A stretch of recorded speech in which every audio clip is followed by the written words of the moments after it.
What's up, everybody? John Eric Pauli here with MyMMANews, and I'm excited to talk to Cody Law today. He's coming off of his first professional victory back at Bellator 250. He submitted Orlando Ortega in that fight. So let's bring Cody on in here. Cody, how you doing? And congrats on being 1-0. I'm good, thank you. How are you? I'm doing good, man, and it's always a pleasure to talk to you. And we were just doing a little bit of some fight analytics here a little bit before we came on the air here because for everyone that's watching this, you're going to probably be seeing it on Wednesday. But me and Cody were actually talking on Tuesday night here. The Dana White Contender Series is going on, and Cody's teammate Danny Sorbello just won. Sabatello, my bad. I can't even read my own handwriting. Sabatello. He just got a big win on the Contender Series tonight. Absolute domination. First time I ever saw a judge give out a 30 to 24 in any type of scorecard. So, Cody, let's play analyst here. What do you think of Danny's performance, and do you think he's going to get a contract tonight? Yeah, I think he fought a great fight. I mean, that's his style. 30-24, I've never seen it before, so I think he'll get a contract. Even if it's not tonight, I think the UFC will sign him either way. He's UFC caliber, so. And in case anyone wants to know whether he got one or not, you can check that out at MyMMANews. The results will be posted, and it will be listed as who got a contract. And I know it's going to be there because I'm the person in charge of doing that. So anyway, Cody, let's go back to your fight back at Bellator 250. Why don't you just kind of break the fight down through your eyes? You got the first round submission victory, like I said, so just kind of break down the fight in your eyes. Yeah, it went really fast. As soon as the fight was over, I thought it was only 1 minute long. The first minute or so was just kind of feeling it out, fainting and moving and getting comfortable. And then I landed a couple shots a little bit too high. I think I landed 2 right hands on the eyebrow instead of the chin. He was ducking. And then kind of fell into a takedown. The Darce was there right away. It was, that's it from there. Yeah, I was going to say, did you know when you got that takedown, you had him on the ground, that it was game, set, match? Yeah, I wasn't. I wasn't half guard. He wasn't locking me down or anything. He kind of just had his guard open, so I knew like it was going to be pretty easy from there. And as soon as I was inside control, slip the arm over. Darce was there. Easy money. So now we know obviously that you're very comfortable on the ground, great wrestling pedigree, which we've talked about several times in the past. But obviously, like you said, there was some moments there on the feet where you were feigning and moving, and you said you thought you had some high, with a couple kicks and everything there. But I just want to know, as far as being on the feet, just how comfortable were you in those moments where you were on the feet?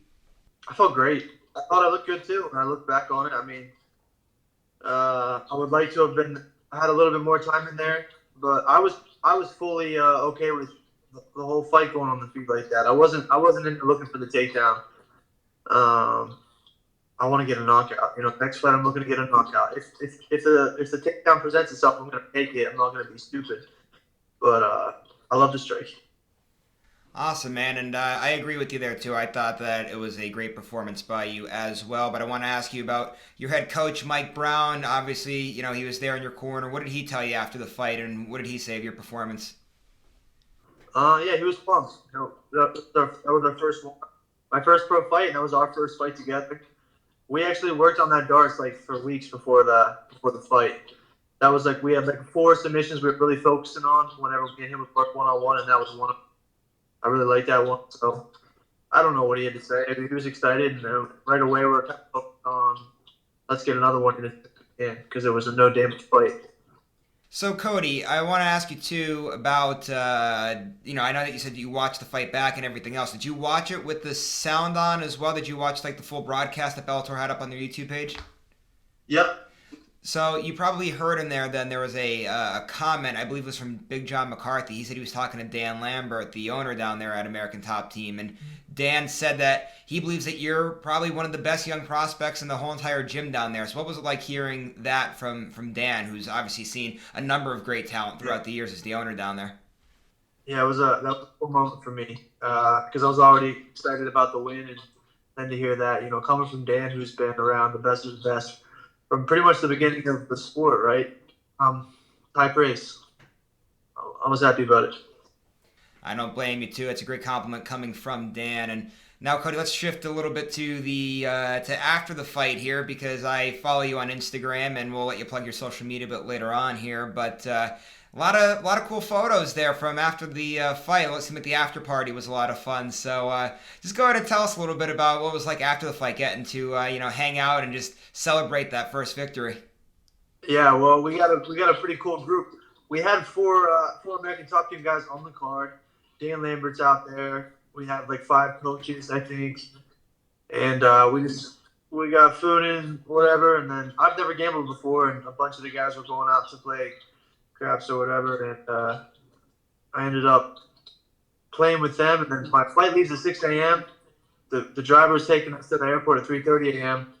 And before you know it, it's like 2:30 in the morning, and I'm like, I haven't packed yet. My room is a disaster, and so I'm like, literally, don't even. I got home and don't know if I packed everything or not. Everything was just getting stuffed in a suitcase as fast as I could.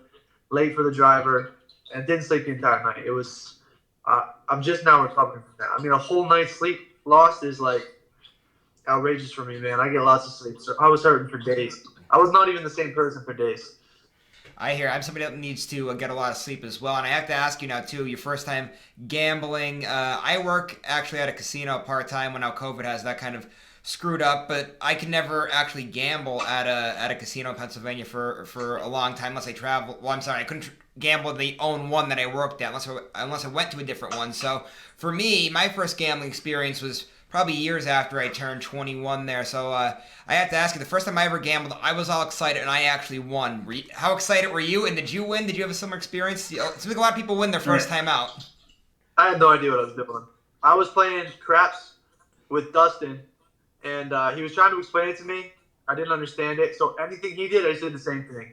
If he put chips down on this, I was like, yeah, I'm gonna do the same thing.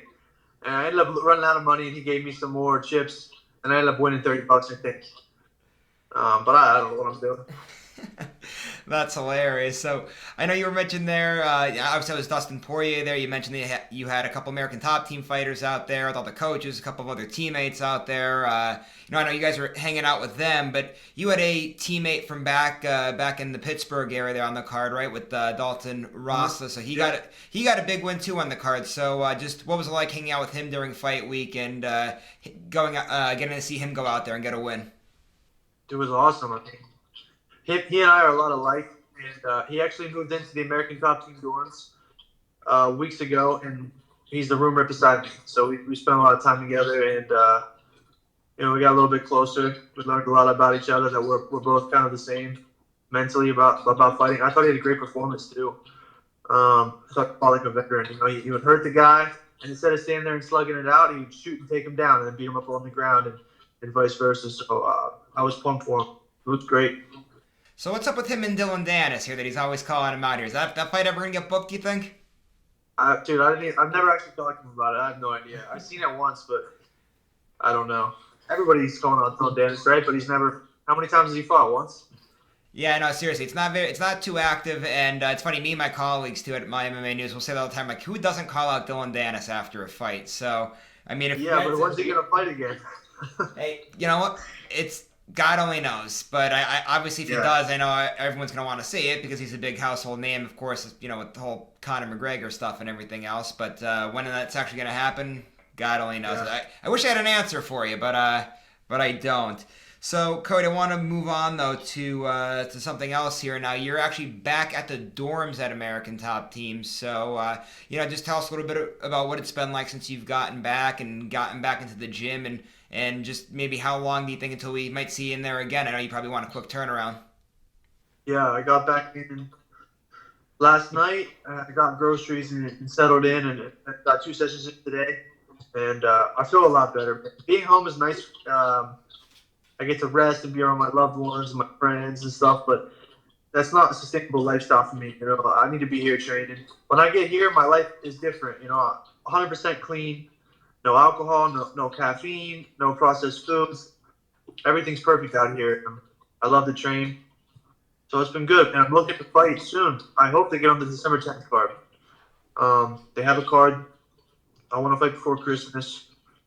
And I'm already in shape from the last fight. My weight's still pretty low. So I really hope Bellator puts me on there, gets me an opponent. I'll fight before Christmas and relax for the holidays.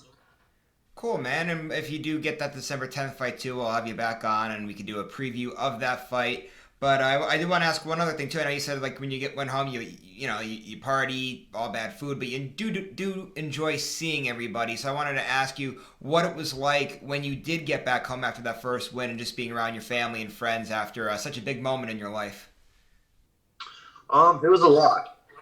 You know, I'm finally making it, so I'm kind of getting a lot of attention, and I'm not really prepared, used to that on that scale. So it was a lot, but I appreciate it. Everyone supports me back home, and it was just gonna be around my family.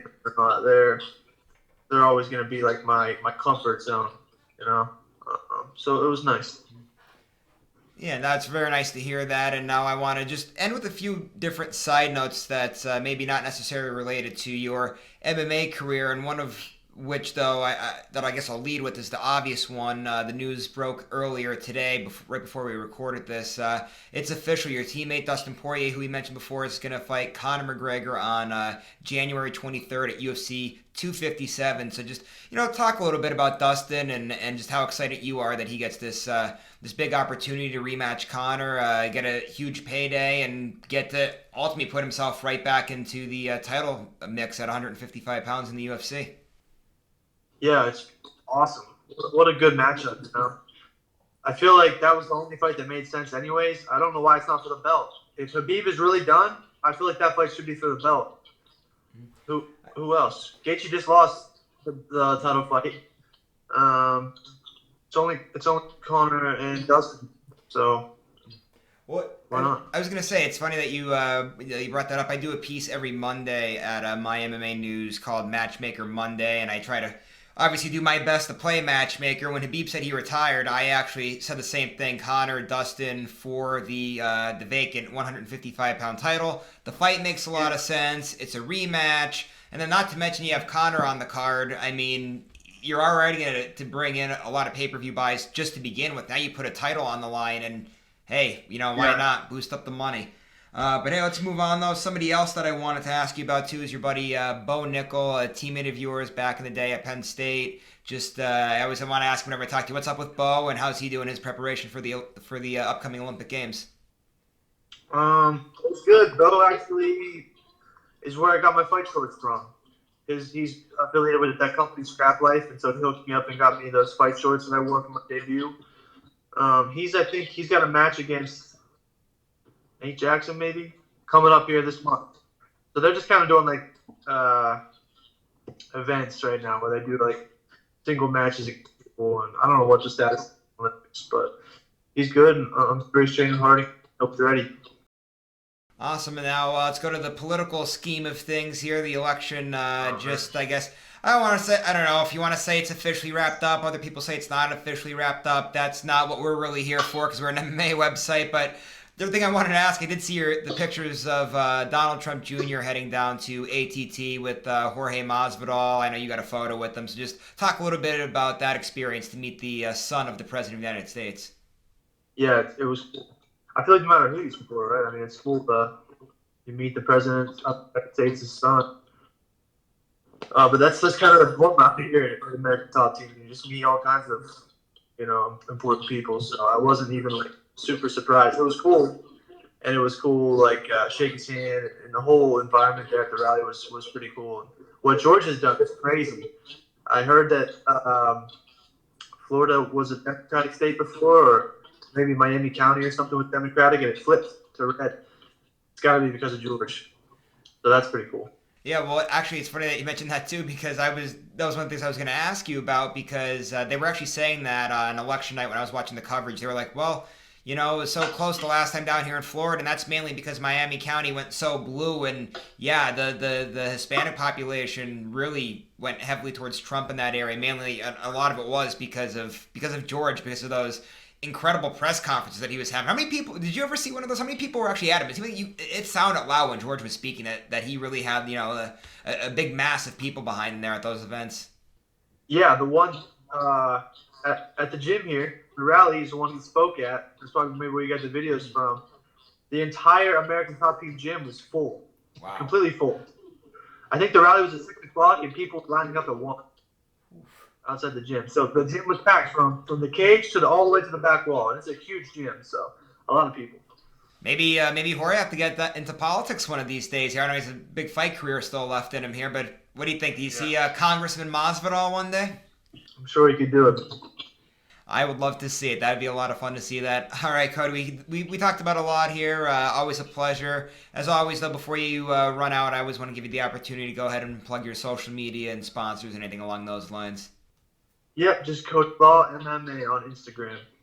All right, Cody, thanks for the time once again. Appreciate it. It's always a pleasure to talk to you. Great interview as always. And hopefully you get the fight on December 10th. If you do, we'll make sure that we have you back on here at My MMA News. And as always, everyone, I just want to remind you, subscribe to the YouTube channel. You can see more interviews like this. And keep going to My MMA News and checking out all of the great content that we have there as well. We'll see you later, everybody.